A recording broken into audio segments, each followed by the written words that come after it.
selling BPM is probably one of the most unthankful jobs in the world. That is my experience. Amen to that. Ladies and gentlemen, welcome to another episode of the BPM 360 podcast. My name is Caspar. I'm your host, and I'm joined as always by our co-host and my friend, Russell. How are you, my friend? And where does this podcast find you today? Hi, Caspar. Yes, I'm feeling really great, although there's a lot cooking, and it's the last 2 days before I go on vacation, and I really need to wrap things up. But that's all good. Weather here is fine. It's all just dry and quite warm, so no catastrophes happening from a weather perspective. And really looking forward to meeting you tomorrow in person, because that's already been nearly a year the last time we met. Yeah, so that's going to be a great thing to round off my year, work-wise at least. Absolutely. I agree, because I'm on holiday after that as well. And it's going to be a lot of fun to shoot the last episode of the season in person in the beautiful city of Düsseldorf, maybe at the Christmas fair. Who knows where we will be. But we got more interesting things to talk about today, to be very honest, because we have guests. And I say that with an S at the end because we have more than one guest, actually. And for the people watching this video as well on YouTube, you can see that. But for the people who are listening to this on a podcast, audio only, you don't hear it yet. But we have two guests, and let me introduce them at least by name, and then they can introduce themselves, obviously, afterwards. But we got BJ and we got Zbigniew, and it's going to be a bit of a tongue twister, so don't shoot me for that. Guys, you are the authors of a wonderful book together with a third guy, Jim Sanur. Welcome to the show. Would one of you two please start?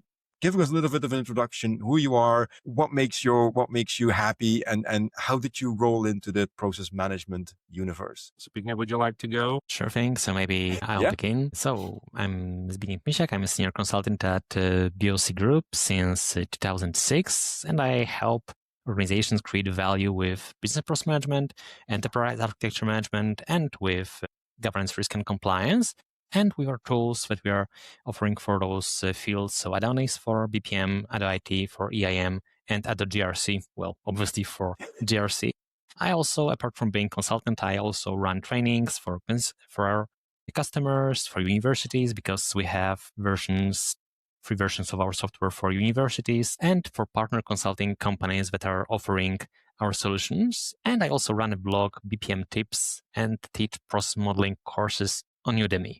And my journey to BPM was a little bit fun, because my first contact with BPM as concept was during studies at Warsaw School of Economics. And of course, I learned about process management, stuff like that. But the real moment when I thought that it is interesting was during database management lab. Can you imagine? One of the classes was about modeling things in the software, and I thought, wow, this is so amazing. You can just draw those boxes, things move, it animates. This is really connected with those processes. It is fabulous. Can you do it for a living? My colleague said, no way. You need to go to Accenture, companies like that, to do process modeling. Normal people don't model processes. No way. But luckily, it turned out that it is possible to do it for a living, even if you're not very technically skilled. So normal people don't do process modeling. I love that. It's different now, though, I would say. But that's wonderful. So thank you for being on this show, Zbigniew. We're going to get back to you very soon. BJ, would you like to try that as well? Absolutely. Hi, everyone. Thanks for having me on your show. My name is BJ Biernatowski. I'm based in Seattle, Washington. West Seattle to be more exact. I'm a business process practitioner. I've got I don't want to date myself, but probably over 15 years of experience. Not that experience always translates into results, but I've been around the block a few times, working with large companies here in the United States, West Coast of the United States to be specific. These days, I support a small team of continuous improvement specialists within Amazon. What makes me happy is driving digital transformation with business process in the center, right? And it's a very broad rubber band, but depending on where you are and how you're applying yourself and your expertise. It could mean many things to many people, right? Just like Zbigniew, I do believe that normal people can successfully drive transformation. It's not just process architecture, but also delivery, also strategy. I actually think that there's a lot more of this type of effort going on these days. And that's why we wrote the book. We wrote the book because when I was starting my journey, accidentally stumbling into what I didn't know was BPM over 20 years ago in Southern California, resources like that did not exist. And the only way to learn about BPM and what it means was to join one of those consulting companies, join a software vendor company. And that's how you were learning. So this was my path, and I'm excited to be here to talk with you about what I've learned throughout the journey. So thanks again for having me. Oh, wonderful. Thank you for that. And just to make sure that our listeners understand exactly what we're talking about, I'll just let it show as well, as long as my camera works with that. But anyway, we're talking about a book called Practical Business Process Modeling and Analysis. I had the chance to read it. I think it's a wonderful book, so I would certainly recommend it to our listeners if you're interested in learning more about what business process management basically means and entails. And it's much more than just the modeling part, actually. I have one question to start off before I know that Russell will have plenty of questions as well. But how did this start? So where did the origination come from to get together with the three of you and write a book? We know some podcast hosts who like to write books as well. I hear you, Roland. I had to mention him. But how did you get together with the three of you in these First of all, where did you meet? So where did your paths cross? The three of you actually got, and then how did you come across the crazy idea? I think doing a book alone is something where you discuss a lot with yourself, but I guess you had some good discussions, the three of you actually coming down and condensing this in one book. So tell us a bit about the background of how you met, where your paths crossed, your thought models, where they differ, where they are the same, and how this condensed into this book. That would be really cool to hear. So BJ, maybe I'll begin by telling how did we meet, and then you would tell how did the idea of the book begin, okay? Yeah, cool. So as I mentioned, I run a blog, BPM Tips, and one of the things I post there is a cycle called BPM Skills, Hot or Not, where I ask people who are BPM experts to share their ideas about skills in BPM which are hot and which things are worth learning and which topics are not as interesting. So this is a yearly cycle of posts, and I try to invite all the thought leaders and BJ, Jim, and many others that I had a pleasure and privilege to get to know during this. We're in this group, so we met via this blog. So this is how I met BJ. Then we met in person, and the rest is history. That's right. Okay. That's right. I was approached by Pact, our publisher, with an idea to write a book about business process. It was more about modeling. And I thought about it and said, well, I don't know. There's so many books I've read. So there's so many great books about the topic, right? I mean, you've got people who truly dive into BPMN, and probably everything that might have been said about the topic have been said there in many different countries, many different markets, right? So I said, no, I think we can package this book a little bit differently. Let's see if we could put the story of a business process in the center of a transformation, right? At the time I worked at Microsoft, we're doing some work with Process 2, driving it, and Microsoft was trying to expand its portfolio of tools into that space as well. So, it's just a matter of time where business transformation, continuous improvement would have become a bigger topic. So I pitched an idea. It was accepted, and as you've read the book, sounds like you have. We wanted to tell the story of the role of process in digital transformation, also going forward, right? AI, in my mind, is another wave. Maybe we'll talk about this later, right? It's just another continuum of something that a lot of people have been in the market, and we got Jim Siner, the father of BPM. Jim has defined BPM as a practice. I wish we had him here, but he agreed to join us. I wanted Jim to write the intro chapters. Zbigniew is a world-class expert. He runs his blog. He participates in the BPMN standard definition too. I've done a lot of strategy work. So we thought, well, maybe we connect our three voices and come up with the story that will resonate in the market. That's how the book came about. All right. So that's interesting. Just for my curiosity, how long did it take to write the book? Yeah. I think it took longer. I think it took longer that we all anticipated. The whole project, it took under 2 years, right? I think that was my perception. Speaking of, I don't know how you felt about it, but it felt like it was about 2 years worth of work, end to end. So who did it aim for? Who would you describe as your what were your thoughts when, especially your different aspects, bringing it together into this one book? Who would you say this? And there are, as we all know, there are quite a few books on the market. So where did you see a gap in the market from book perspective? And who would you say, who is this specifically for? And what are the what are they looking? Which person with what kind of a question will find answers in your book? All right. Well, maybe I'll pitch in. Zbigniew could use your help here too. But the initial idea for the book for the audience was to write a book for folks who are at the forefront of digital transformation, right? What I've seen happening in a lot of large companies was the roles of architects, the roles of people who used to kind of call the shots in the space of transformation were slowly being flattened, right? This trend of citizen developers is definitely expanding to other areas. You have people in operations, you have people in business parts that are truly on the front line, right? They're transforming processes, the democratization of, hey, you can bring a lot of technologies and actually drive meaningful change within your operations, right? So folks a lot of MBAs, a lot of business people who have not worked with technology right now are being asked to participate in topics that in the past were reserved to from my experience, large consulting companies, right? These top 5 or maybe technologists.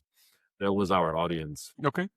From my perspective, also, I was thinking about people who are my students on the Udemy courses, people who are just beginning with BPM and want to see some context, not only about how to model processes, because, well, BPMN is nice, helpful, but it doesn't cover really things that make a huge difference. So process architecture. So I wanted to be able to show those people how the knowledge that they already have of modeling detailed processes can be combined with what really makes a difference for successful BPM practice. So seeing all the connections via process architecture. So, I mean, going through the book and thank you for sending over a physical copy, because I love to read physical books instead of a digital one. I'm a bit old fashioned. I don't want to date myself, but I probably go as far back as BJ. But still, as I went through the book, I see a lot of potential for a version 2 or a second book that you can write, because you really, towards the end of the book, there is a very detailed section around the BPMN modeling notation, which is very important if you need to model and you want to do it, let's say, universally. Then BPMN is, at this point in time, I would say, the standard. But you also go through quite a wide variety of topics at the front, where you say, so how does a process support digital transformation? And you do cover the AI part, and we're going to come back to that for sure. But these topics are wide, not that deep. And I understand probably why, because the book would have been like 1,500 pages if you really want to go deep in all of those topics. But I do honestly, if I look, and I'll get to a question in a second, if I look to the work that I do with clients, in my advisory role, I always have to spend a lot of time on going over, let's say, the concepts behind process management, which go far beyond just modeling, to make sure that those companies understand that it's not just modeling. And so my question is, what's your take on that? I mean, you do talk about it in the book, but which other parts besides modeling do you run into with organizations, with your customers, that you really think like, yeah, this should be known by now, but still you need to go over them time and time again? Sure, go ahead. If you want to, let's go. From my perspective, it is, well, if organizations are starting with process modeling, then usually you have a team of people who are excited about drawing boxes and arrows, doing lots of BPMN diagrams, depicting how their processes look like.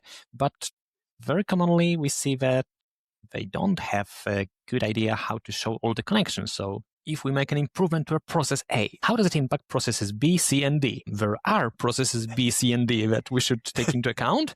So this is the first thing, that they see individual trees, but they are not aware of the forest, and they have absolutely no map of this forest. So they don't have a process architecture. And also, very commonly, the problem is that they are very, very focused on what do they want to do. So we want to model processes, but discussing about value for the organization, this is really where it gets interesting. Because I would say that for most managers, they couldn't care less about process models. What they want to achieve is better communication, better results, less problems, faster projects. They want to focus on the value that is driven by business process management. And by the way, this is the same for enterprise architecture.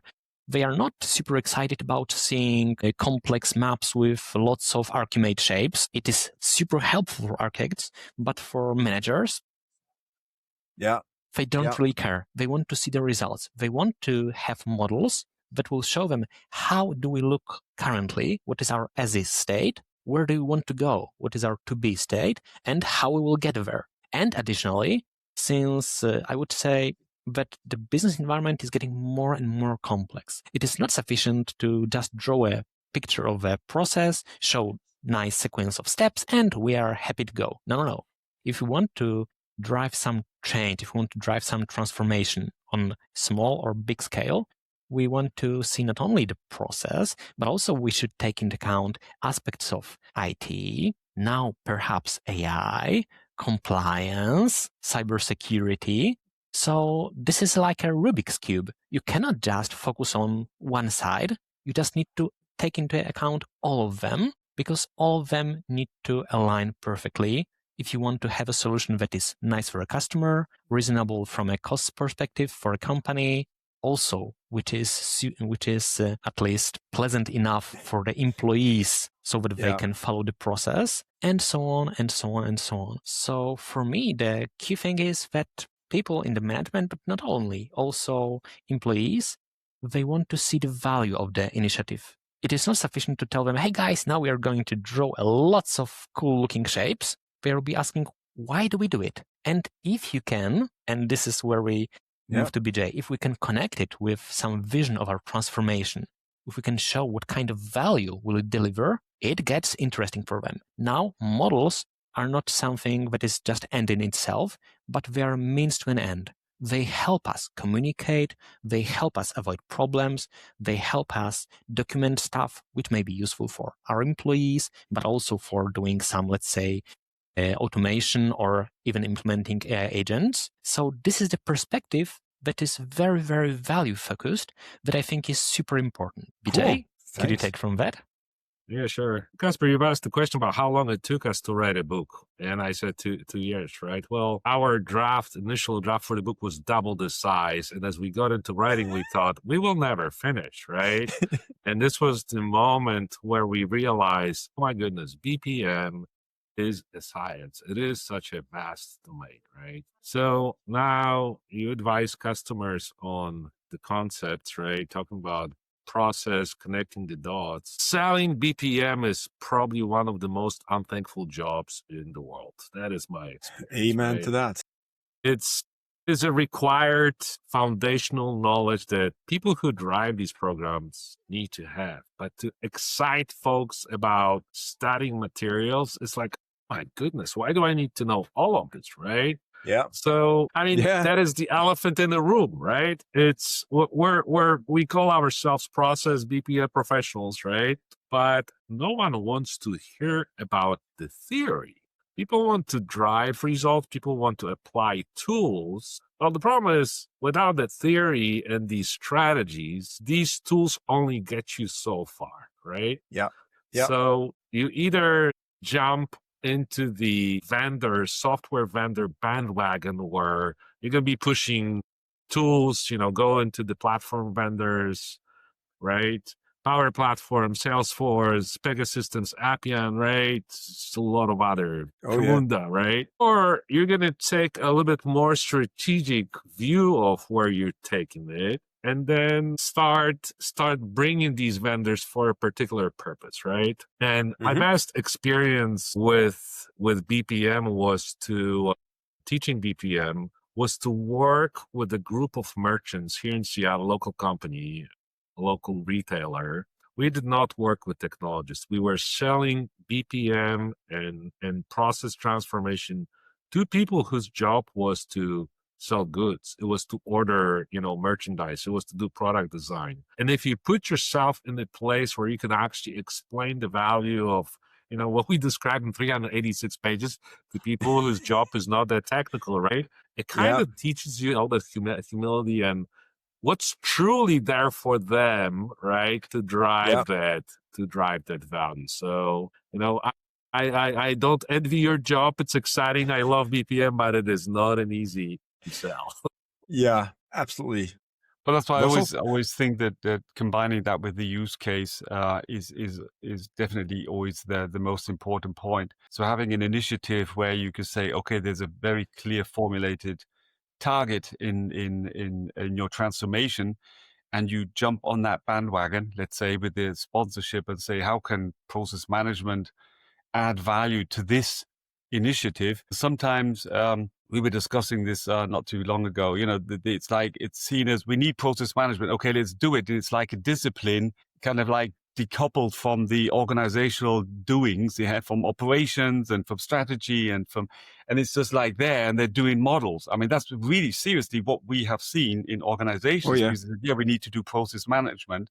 Sometimes it was linked a bit to the use case of compliance and like ISO certifications. But even there, the ultimate, let's say, philosophy behind quality management is I make better products, and not I get a certificate for an ISO certificate to be able to shine outside. So here, this decoupling sometimes of management disciplines like compliance management, even risk management, and not linking it into okay, how can I learn from my risk management and mitigate certain things that will have a bottom line impact? And sometimes you have these management disciplines that have great fundamental ideas, but they're not. They're decoupled from operations. They're decoupled from the actual real company. And I think with process management, you have a lot of cases where this is also, they say, oh, we need to do it. Put somebody in a closet and let him do it, but don't touch, don't disturb me anymore. That is fundamentally, of course, a waste of money, and it's going to fail. But if you get into the use cases where you say, okay, we're merging a company, we need to, optimize our bottom line. If it's a bigger initiative or a smaller initiative, and the process managers see themselves as a service to connect the dots on how things work in a company in a manner that it can be like the Rubik's Cube you're saying, it can be seen from different sides, and you know how to rotate them to get things in place. That's when it adds values. But unfortunately, people go down a rabbit hole and sometimes they get lost and they don't, why did I actually start doing this? They really lose the connect to the actual baseline. And I think if you manage to keep that together and ask yourself why you're doing it, and really always go back and challenge yourself to add value, then you can make it a success. But it's nothing that happens overnight. It's always a journey where things change and you get disrupted in your path, applying process management. Absolutely. So the interesting thing here, and that might also be a question back, is if I listen to Zbigniew and BJ, to you two, I mean, the question that I think a company needs to ask itself always first is, why are we doing this? Can we articulate why we're going to go into process management implemented as a concept? Because I always tell them having a process model is not anymore, at least, it's not the deliverable of a BPM project. It is delivering insights into how things are connected under the surface. Because ultimately, if you need to change something, which happens virtually every day nowadays, you need to be able to very quickly find out, if I change this process, I might touch that role, but that role also touches 16 other processes. As long as you don't know that, you're going to be lost. But that brings me to another topic real quickly. At the moment that you model processes, how do you guys look at how BPM can support or not the whole development around the implementations of AI and AI agents, I think more in specific? I mean, you do touch that that topic in the book as well. But take us through how you look at that. How does BPM support or not the whole AI wave that is flooding us at the moment? BJ, you want to get started? Sure, I'll start. And I think I will start by quoting the piece that was written by Jim. I have a lot of respect for him. I see Jim as, one of those visionaries who always lives a little bit in the future, right? And yeah. In his preface, in his first chapter, he described 3 phases of integration between process and AI. And it's like a 2-pager, right? It's phase 1, 2, and 3, where he sees agents integrating with these models, maps, collaboration between bots, right? Mm-hmm. I think this is where we're going. If anyone ever wanted to know how AI and these process technologies are going to be integrated together, I think it's in that book, right? It's in our book. So, but at the same time, I believe that once we cross that chasm, the world of process is going to look completely differently, right? I think we're going to lose, it's going to happen so fast, because I think agents are going to pull quite a bit of automation. There's just going to be a massive adoption of these bots that now work with us together, right? In a kind of a tandem, humans and machines. And it's happening. I mean, in my world, my playground, I see a lot of companies who are already, it's not something that we're going to do. We already did it. And you start seeing this shift of labor happening. Unfortunately, people lose job, and they lose job quickly. So we know that some of the transformation is already moving forward, right? That push for efficiency is there. There's no way about it. There's no doubt about it, right? But how process supports it? Well, in my mind, if I have a new team member on a team, unless you understand the paradigm of the process, I don't think you're going to be comfortable driving the AI adoption, because in my mind, you're going to be missing basics, right? It doesn't mean they're going to be looking at these BPMN charts every day, because they're going to be implemented as agents, right? Doing things, collaborating, negotiating with each other, right? Yeah. Probably going after a different subset of processes too than what IBPMM or RPA was able to tackle, right? But that foundational theory will always help. And then who knows what else is going to happen, and how, the integration between all of these different domains of BPM as a science is going to play out, right? The mileage is going to vary on the time of tool set, and I think the strategy you're going to deploy. But I don't think there's a way to jump to, like, we're running in front of multiple trains. They're like truly pushing the adoption of multiple automation stacks very fast. I think much faster than what we've seen in the past. Okay. Zbigniew, anything to add to that? From my perspective, what I see my customers are doing, I could say it could look like this, that at first what we saw was that customers wanted to have some easier ways to model stuff. So in our tool, in Adonis, we started by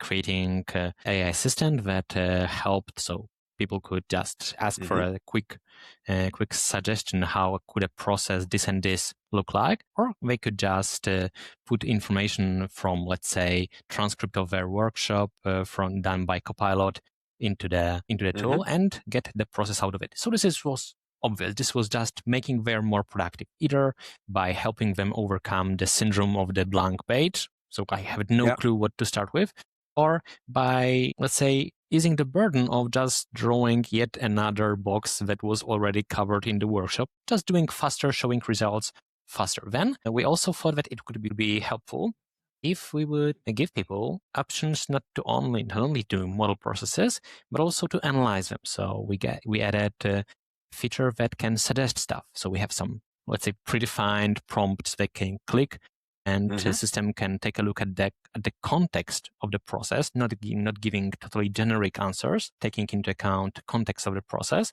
and suggesting improvement. So this is pretty cool, because very often I see that people from the process management teams, at first, they are very eager to do lots of things, but then life happens. They have lots of things to do.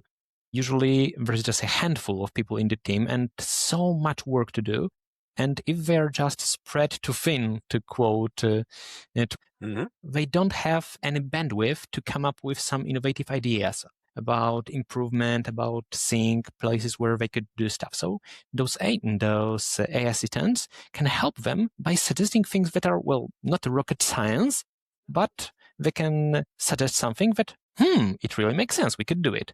So the second aspect is just not only modeling process, but also improving processes in various ways. Then the next approach is to make processes more accessible for end users. So for people who are just process participants, they may know how to read BPMN diagrams, but it doesn't happen always. In Netherlands, we have also special textual view that creates automatically and procedures for them. But also we thought it could be cool if they could use, let's say, chat-like interface, asking questions. Okay, I'm in this process. I need to do this and this. What do I do now? So the AI can help them guide. But now we moved into yet another level. We thought that giving those easy support scenarios is cool, but what really stands behind it is to make sure that we are offering reliable information. It is so easy to get, let's say, rubbish out of AI tools. And if you try to run a big transformation initiative on a basis of rubbish, it is not going to be pretty. So it is better if you can feed your agents, your AI with trusted, verified, reliable information from your process models and from your process architecture. So this way, you can show not only easy stuff like what are the process steps? This is not a big deal. But what is the goal of the process? Why do we run this process at all? Because you don't want to have your agents improve your process, but in a way that is totally not aligned with your strategy.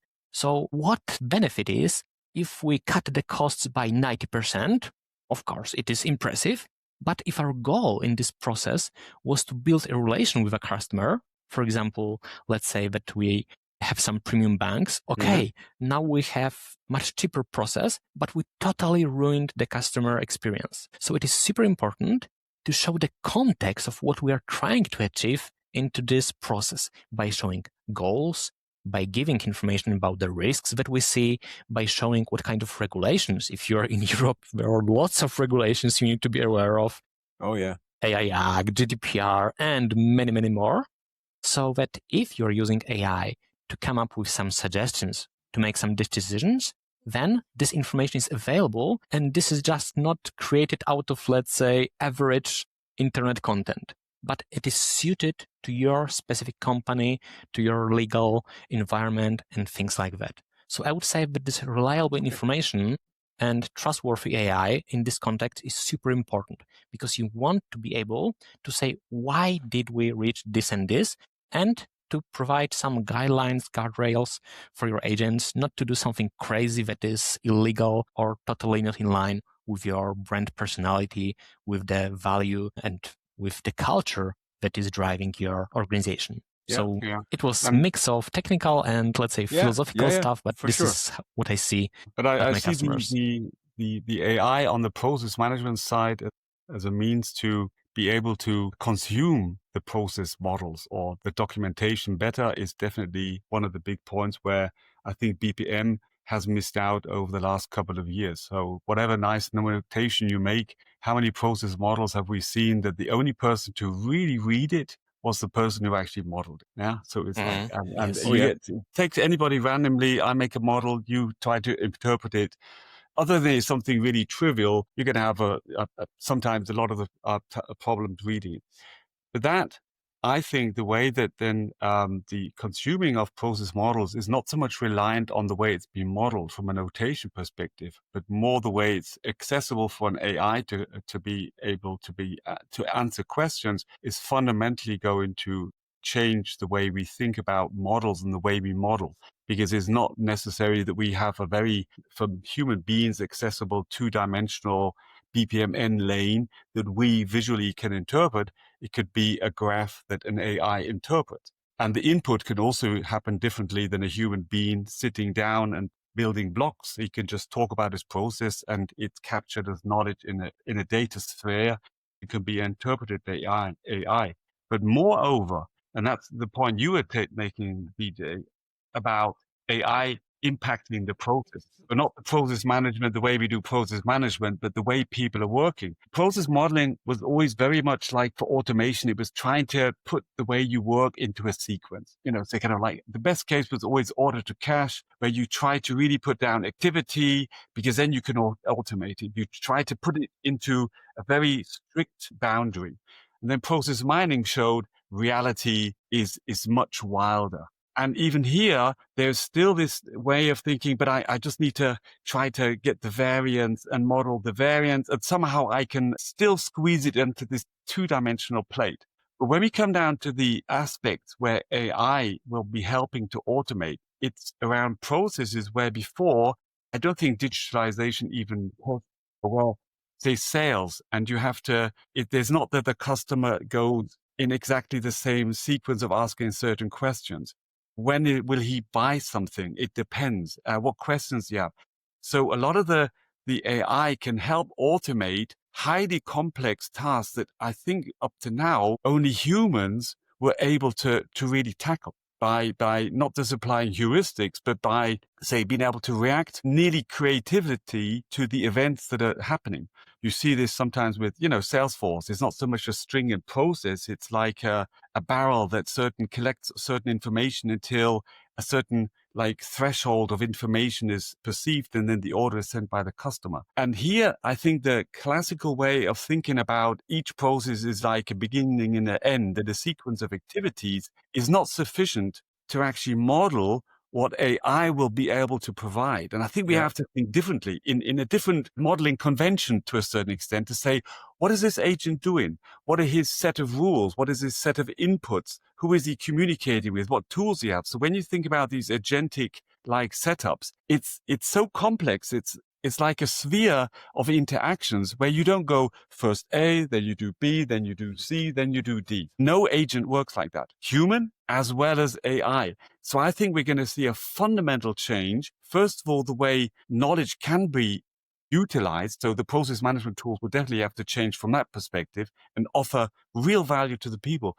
But I think the aspect, BJ, you're mentioning is going to fundamentally change the way we model and analyze processes, because it's breaking boundaries that we had before, where we were trying to make a line optimization. Let's sequence out the activities and say, first you do this, like Ford, when he built his first, conveyor belt, where they produce the cars. That's not going to work anymore. I think that's where we have to rethink conventions on modeling and analysis. And that's something I think also you've already started, most probably when you wrote the book, you were realizing, wow, things are going to change. You see. But I think that's why you say, Caspar, you're right. There is definitely another chapter in this book to be written to see these things do unfold, because I think things are moving really fast. I think the interesting thing here is that, just as my free 2 cents, you can pick any one of the first couple of chapters and write a complete book about those chapters. So this is the umbrella book. And then you're going to have part 2, 3, 4, 5. So we can build up an entire bookcase of. But the interesting thing is listening to what all three of you actually mentioned about this. If you look about how BPM and AI are connected, besides the fact that AI can help you shape the BPM implementation or the way that you deal with data better, I think vice versa. If you want to apply agentic AI in your core businesses, the BPM part, so the repository that you set up, provides basically guardrails for AI that you can tell the AI agent, this is where you stay between. Whatever you do to get this done is up to you, but you do not go outside of these boundaries. Because I think that with AI still, it is too easy to hallucinate.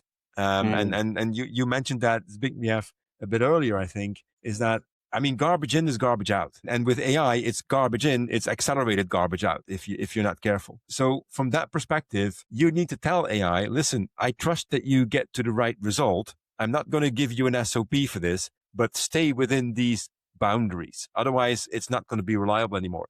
And I think that's where BPM supports AI. And of course, AI supports BPM to become better. So it's a bit of a circle of let's hope it's not a vicious circle, but let's hope it's a positive circle that circles up. And the thing about the garbage in is with before it was, yes, you have a very dedicated data stream going into a certain, let's say, automation.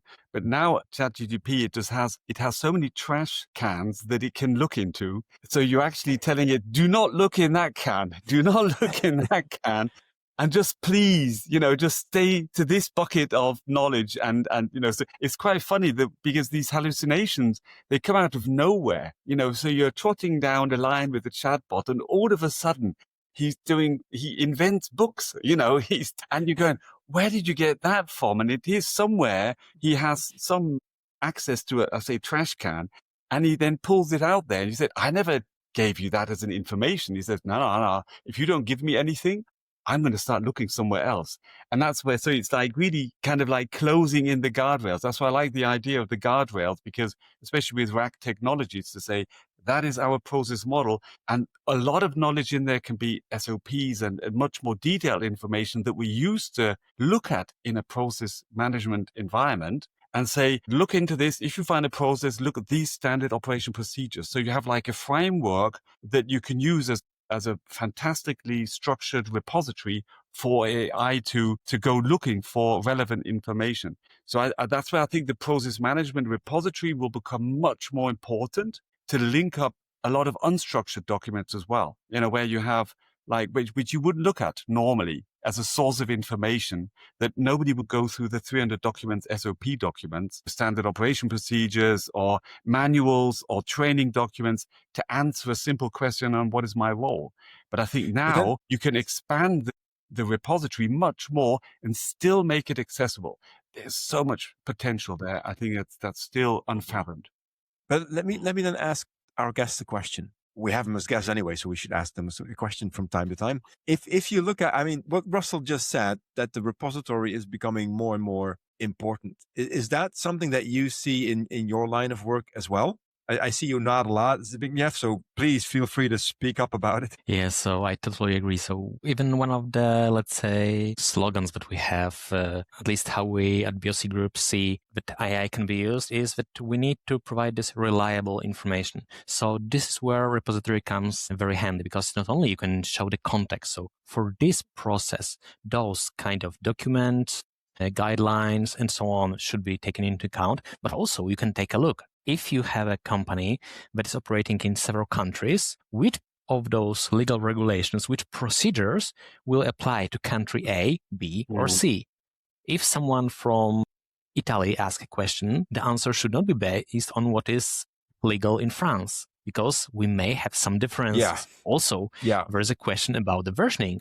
So should we get an answer on the basis of current official version of the process, or maybe version that is being currently discussed? Of course, not the version that is archived or was archived 5 years ago. So there are so many places where we need to make sure that this information is reliable and that our AI is trustworthy. So by making sure that only the proper models are being used as an input for the AI by using various approaches. So you could just do something simple and just do questions via REST API, or maybe you could use the MCP, or maybe you would say that, okay, for people, we need to have graphical models, but for AI, maybe we would have some exports to Markdown because it will be easier to transform. So this is so many things to think about. Also, what Russell mentioned, it was very, very point. I like it a lot. So this was why I was nodding like crazy,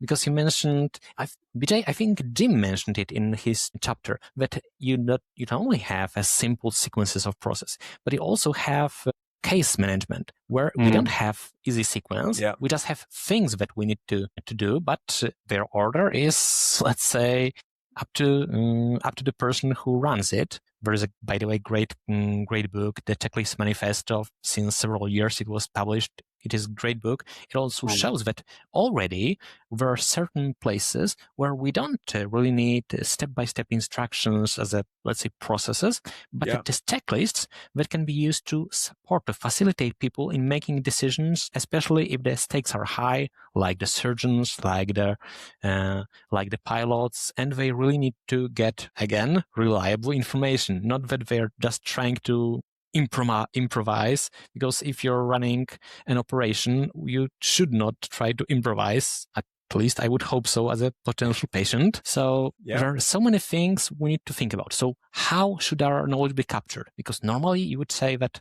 for normal business user, a diagram should not be bigger than, let's say, 60 shapes. If you make a diagram for IT guys, they are generally more comfortable with bigger diagrams. So they could live with diagram that has 100 or 200 shapes. But for others, it could be problematic. But I don't think there are any limitations for AI. It can handle lots of information, and it doesn't need to be split into several diagrams, because this is what we do for visibility purposes, for people who just have limited attention, and we just want to make sure that they can really digest what we provide them. Well, now you triggered me in a positive way. Here we Wonderful. go. That hypothetically or theoretically, I mean, the developments that go on in the process mining field, where they say, okay, we're going to do object-centric mining, where you basically say, I was hoping you will mention it. I was hoping so. Okay, so here's my train of thought. Let's see if that aligns or not, and we can have a bit of a conversation about it.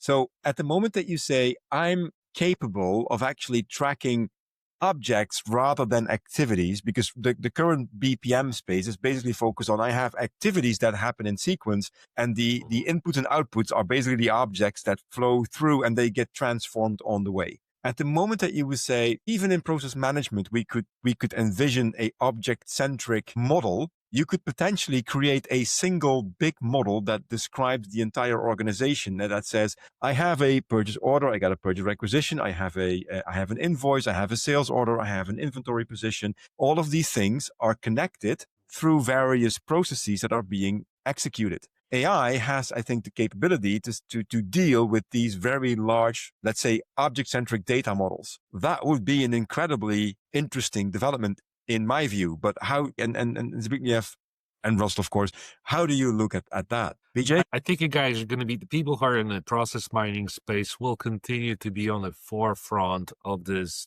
transformation. And I'll tie this to your prior question about repositories. I think we're going to see a changing concept of what a repository is, right? Jim called it out. AI needs, I'm going to quote Jim Sider, AI needs a cop, right? And the cop is the process. So the role of these metal models that we humans can read, start shape all the way to the end, this is for us to understand it. AI doesn't need these models, right? If you've ever been part of an effort where you describe, organization through BPMN, there's probably only a handful of case situations in the world where you can count that company truly did it well. And the moment when they did it, right, things have already changed. It's a metal model of representing a past state of your business, right?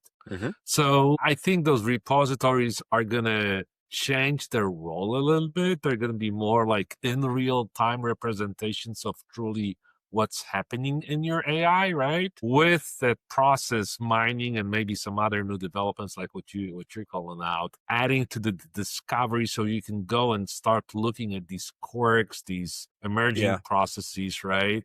That no one has ever touched before, right? And the last thing I'll add is we try to like break this model of a repository in architecture. A lot of people use the Lego, metaphors. It's like a Lego. It's not. So do I. I do not agree. This is not a Lego. Look at any company, right? Your value models, your chains, they are changing, they're moving. That's why we were trying to pitch the fractal view of this is what's truly happening. You're finally going after the chaos theory, right? What a lot of people who work with process, kind of still, reflect on. But these new technologies are finally starting to give us the ability to connect all of these pieces and start seeing everything that we've been envisioning over the last few years, right? I mean, how do you feel about it? That's an interesting one. I still use the Lego analogy if I need to explain the difference between a functional process hierarchy and an end-to-end hierarchy. For that, it works. I also agree if you take that a step further, I like the fractal one. I like the picture with the pyramids in pyramids in pyramids. That is how an organization nowadays is built up. I had a conversation with a client that had over 400 different SAP systems, and each one of these might have up to 100,000 transactions. It's an incredibly complex landscape. how do you want to document that? How do you want to document that in a way that it makes sense for other use cases? You don't document just for document's sake. I mean, that was the point 15 years ago when BPM was hot, because a lot of SAP implementations came around. I think by now we know better that you need to have insights in interdependencies, because there are so many different aspects to an organization, like the whole role structure, the application landscape, your regulation landscape. It all ties together, and the process happens to be the vehicle that connects everything. Once you get that between the ears of people in an organization, it tends to become more efficient in putting the BPM idea out there and getting it implemented. Yeah. Does that make sense? Glad you like the Sierpinski triangle, the Warsaw School of Mathematics. That's what the triangle depicted. The interesting part I'll add is, Edward Denning, who was the father of, like the continuous improvement, right? Yeah, know him. I think he was learning based on some of the, I was studying his life a little bit, and at some point in time, I think Denning was really into math, graphs, and he based some of his work based on this. So maybe we're going to be lucky to witness, coalescence of some of these, theories that were kind of evolving over years now, because these tools are going to make a lot of things possible, right? Absolutely. Because I think fundamentally the ideas have been there for a long time, but sometimes it's been like the limitation of the tools and us humans that have never really made them realize. Because right at the beginning you were saying BPM and enterprise architecture, and ultimately, let's say, these both disciplines and the departments with their tools and their methodologies are both looking at the same company. And out of all this chaos, like BJ, like you were saying, it's all interacting. It's all in flux. But each is for a specific use case, trying to map out a meta model so they can answer a certain question. Oh, how do I consolidate my applications, and how can I streamline my processes? But ultimately, if we have like this one, as you said, the role of the repository is changing, and it's maybe based on data that is coming in real time, you have then sensors, let's say, or data that is saying, these are applications that are working, and I see the amount of transactions and interactions, so I can, at snapshot, say, generate me a current situation from an application perspective that I can use for my application enterprise architecture strategy, IT architecture strategy. And the other one says, give me a view on my current, let's say, level of standardization and performance of my order to cash process. And from all the data, it generates, for us, very limited human beings, two-dimensional visualization with up to 50 steps that I can say we can barely read. But somewhere in the background, there is just so much more complexity and relations that are for a specific use case, for a specific time, can actually be then extracted to make it understandable for us feeble humans with our limited capacities. So that's really serious, but what I think can happen. And it would, because so I think some of these disciplines like enterprise architecture and BPM, they are so closely related, but very seldom do the people really get together and build one consolidated repository, because there's just too many politics and whatever constraints holding us back from actually even putting these two aspects together.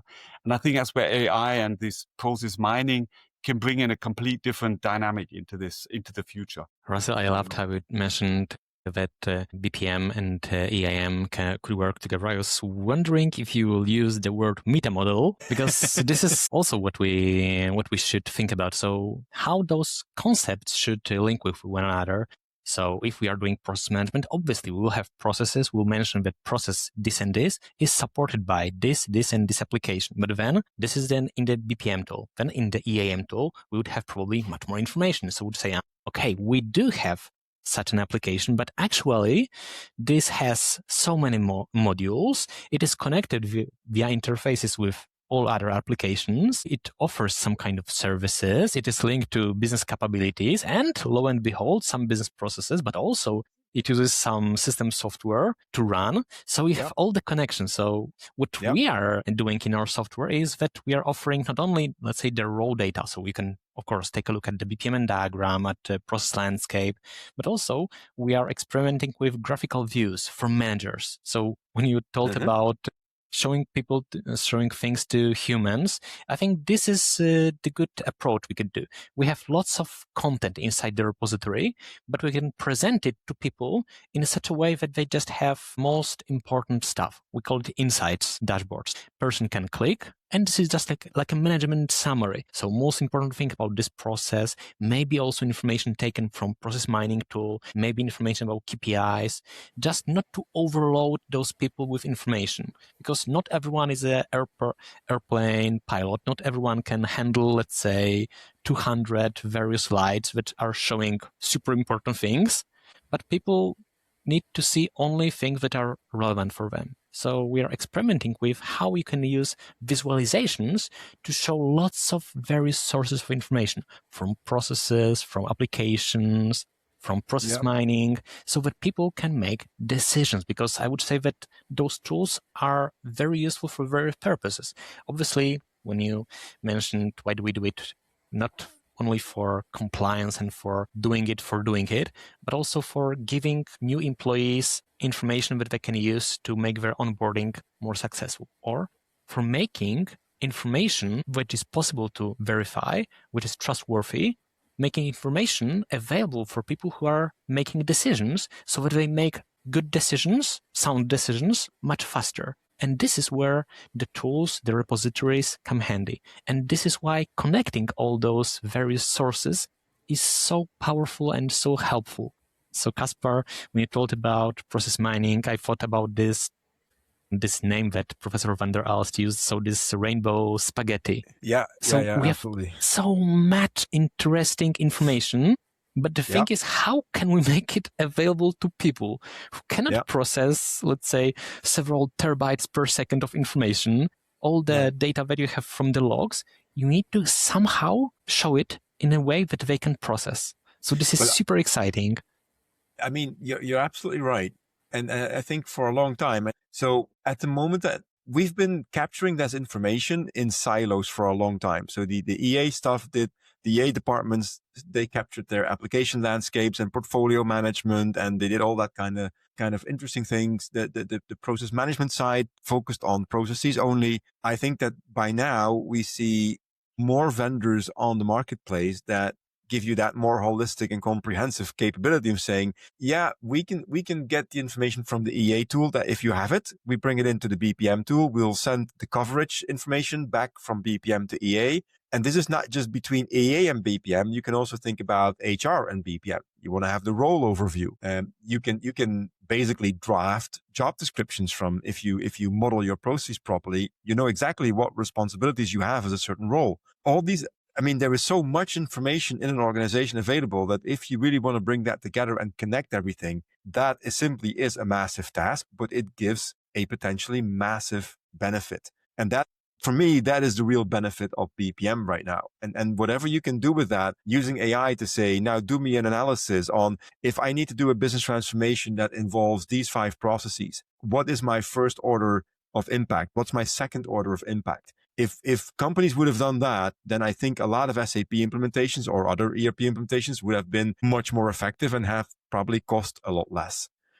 Having said that, I feel like we can talk for hours on this, and we might need to schedule a follow-up session if you're up for it. For now, I always need to give Russell a last chance for a question, but we're running a bit out of time, I'm afraid. But Russell, any last thoughts or questions from your side? No, just maybe some thoughts. A question would definitely open up another can of worms, discussion, another rabbit hole to go down. No, but seriously, it was really fantastic talking to you, and I've really taken some ideas away, and definitely one thing, this thinking about more dynamics, more expanded meta models, that we need to think about how to bring these disciplines together, but also how to really tap into the capabilities of AI. That's something that I think is going to take up a lot of dynamics over the next couple of years. So I would be really stoked if we can continue this discussion, maybe in some time, because I think if we meet up in half a year, a lot will have happened. And so it was really great talking to you. It's really great talking about your book. Unfortunately, Jim wasn't there, so maybe we have a follow-up session sometime which is more appropriate for his time zone. Well, he's in the middle between and BJ, okay. so it should That's should right. work. Yeah, I for think his it's time schedule. availability. And, no, it was really fantastic talking to you. All right, cool. Thanks, Russell. So one last practical question for the two of you. How can people reach you if they want to? BJ, how do people get in contact with you if you want them to? I'm available on LinkedIn. I always connect with any practitioner who's interested in making that connection. I have a long last name, Biernatowski, Biernski. If you find me, can reach out. Happy to continue conversation. I am a Zbigniew? practitioner. Oh, sorry. Yeah, absolutely true. Zbigniew, how they get in touch with you? I LinkedIn, think I the guess, as easiest well. way is to go to bpmtips.com, Oh, yeah, of course. where you can find my blog. You can find what other people are writing. So from there, you could also go to LinkedIn profile of BJ, and you can also find me on LinkedIn. Yeah. And for the listeners, I'm pretty sure if you look for Jim Senur, you'll find him as well on LinkedIn. We will, of course, also put a link to the great book. I'll just mention it one more time. So it's Practical Business and Process Modeling and Analysis. And then there's an even longer subtitle by Jim, Zbigniew, and BJ. I would really recommend it. We'll put a link in the show notes. And having said that, I would thank both of you and also Russell, of course, very much for today's episode. And to the listeners, I would say, you know what to do. Like and subscribe, and we'll catch you next time. Cheers. Bye-bye. Thanks a lot. Thank you very much Appreciate for the the platform. introduction. Thank you, Russell. Thanks, Caspar.